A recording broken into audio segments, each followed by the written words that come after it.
गांव के किनारे एक पुराना मिट्टी से बना छोटा सा घर था। उस घर में जिंदगी का शोर नहीं, मगर सुकून के गीत सुनाई देते थे।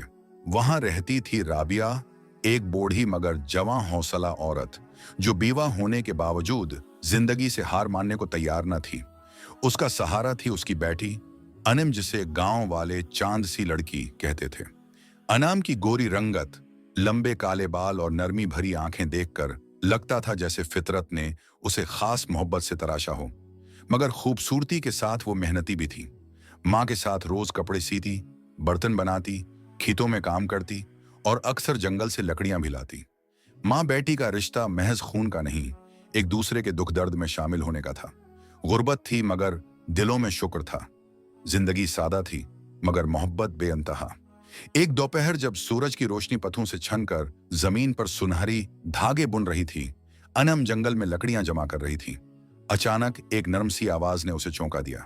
बेटी, तुम इतनी तहकी तहकी लग रही हो। वो पलटी तो सामने एक औरत खड़ी थी, गैर मामूली खूबसूरत, सब्ज आंखों वाली, चमकती जल्द, रेशमी बाल। वो अजनबी मुस्कुरा रही थी, मगर उस मुस्कुराहट में अजीब कशिश और बेचैनी थी। आओ, मेरे साथ चलो, मैं तुम्हें सोने के कंगन दूंगी, रेशम के लिबास दूंगी, ऐसी जिंदगी दूंगी जहां तुम्हें कभी मेहनत न करनी पड़ेगी। अनम ने अदब से इनकार किया, मगर औरत की आंखों में ऐसा जादू था कि उसके कदम खुद ब खुद उसके पीछे हो लिए। ये औरत दरअसल एक चुड़ैल थी। वो खूबसूरत लड़कियों को अपने जादू से कैद करके उनकी जवानी चूस लिया करती थी। उसका महल जंगल के अंदर था, खूबसूरत मगर दिल से खाली। अनाम महल में कैद हो गई। वहां नरमी के बिस्तर, कीमती कपड़े और सजे हाल थे, मगर सब कुछ खामोश था, साकत। न कोई इंसान, न कोई हंसी, सिर्फ चुड़ैल की आंखें हर वक्त उसे देखती थीं। अनम की रातें माँ की याद में गुजरते। वो तन्हाई में रोती और दिन रात अल्लाह से दुआ करती, या अल्लाह, मेरी माँ को मुझ तक ले आ, या मुझे वापस उसकी गोद में भेज दे। उधर राबिया का हाल बदतर होता जा रहा था।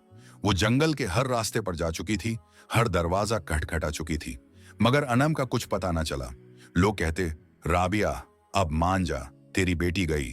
मगर राबिया रोज फजर से पहले दुआ में गिर पड़ती। महीने बीत गए। फिर एक दिन रियासत नूर के शहजादे तैमूर का गुजर इस जंगल से हुआ। वो शिकारा था मगर उसका दिल दर्द इंसानियत से भरा था।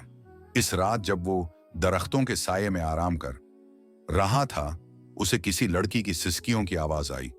वो आवाज का पीछा करते करते एक पुराने मगर जादू से जगमगाते महल के दरवाजे तक पहुंचा।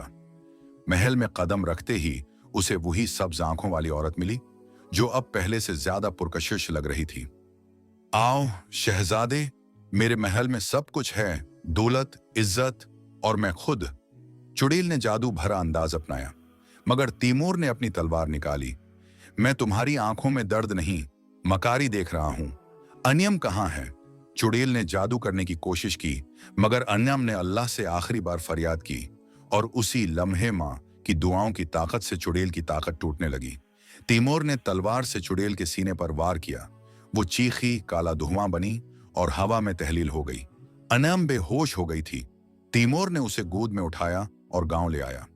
जब राबिया ने दरवाजा खोला और बेटी को देखा, तो उसकी चीख निकली। वो सजदे में गिर गई और आंसुओं के साथ शुक्र अदा करने लगी। चंद दिन बाद तैमूर ने सादगी से कहा, अनम, मैं तुमसे रिश्ता चाहता हूं, मगर तुम्हारी रजा और तुम्हारी मां की खुशी के बगैर कुछ नहीं होगा। अनाम ने हंसते हुए कहा, पहले मुझे कुछ साल अपनी मां के साथ रहने दो, उसकी खिदमत का हक अभी बाकी है। तैमूर ने इज्जत से सर झुका दिया।